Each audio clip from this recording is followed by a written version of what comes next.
Overhang आ गया, एक overhang आ गया। मेन चीज ये है कि जो क्लीन डील हो रही थी उसके ऊपर एक ओवरहैंग आ गया। अब यहाँ पर कोई आगे जाके क्या उठ के करवट बैठेगा ये देखना पड़ेगा, लेकिन इम्पैक्ट तो आया है स्टॉक पे, और हालांकि लो से थोड़ा रिकवर हुआ है। हाँ, थोड़ा सा लो से रिकवर हुआ है। 667 का लो था, वहां से फिर अब 690 के आसपास है। लेकिन इसका ओआई देखिए, जब हमने इस चर्चा की शुरुआत की थी, ओपन इंटरेस्ट करीब करीब बस बढ़ ही रहा था, 20 के आसपास आया था। इस समय लगभग 66% का ओपन इंटरेस्ट एडिशन, वो डेटा ज्यादा इंटरेस्टिंग है। ये क्या संकेत दे रहा है? बहुत तेजी से पोजीशंस अनवाइंड हुई है यहाँ पर, मानस?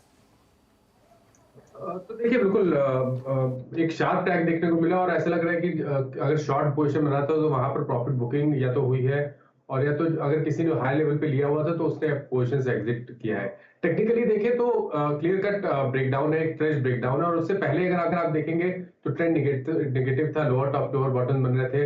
लेकिन अब तो ये एक सेल और रैलीज का स्टॉक है, और मेरा समझ में आया है कि जब तक 750 रुपए के नीचे ट्रेड करता रहे, आपको अपनी लॉन्ग पोजीशन से हर बाउंस बैक पे एग्जिट करना है।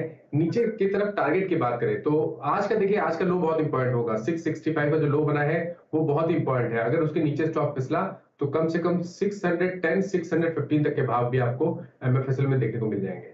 चलिए, अभी तो खैर रिकवर कर रहा है स्टॉक, ऑलमोस्ट 4% इंट्राडे लो से रिकवर हो गया है, लेकिन थोड़ा एक ओवरहैंग बैंक को भी थोड़ा सा नीचे, एक्सिस बैंक को भी नीचे ला दिया। इनफैक्ट एक्सिस बैंक ने पूरा का पूरा बैंक निफ्टी का वो जो आउट परफॉर्मेंस था उस पर थोड़ा सा, हालांकि आउट परफॉर्म तो अभी भी कर रहा है था, लेकिन 2% ऊपर है बैंक निफ्टी। लेकिन इंट्राडे देखिए बैंक निफ्टी का और एक्सिस बैंक की वजह से, और एक्सिस बैंक एक्चुअली इस महीने का सबसे स्ट्रॉन्गेस्ट बैंकिंग स्टॉक रहा है, करीब करीब 9% ऊपर है आज की गिरावट के बावजूद।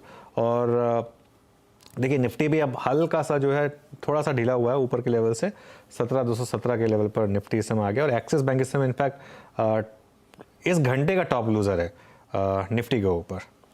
जी हाँ, प्रेशर बनता हुआ। इस बीच हमारे साथ समित चौहान जुड़ गए हैं। समित, हमने खूब चर्चा मैक्स और एक्सिस की, लेकिन ऊपरी लेवल से मार्केट काफी हल्का हुआ है। कोई ट्रेड जो आपने इस घंटे स्पॉट किया हो पिछले 10-15 मिनटों में? देखिए, यहाँ पे हम दिग्गज एलएनटी के साथ जाना चाहेंगे। काफी टाइम से ये स्टॉक एक कंसोलिडेशन मोड में था।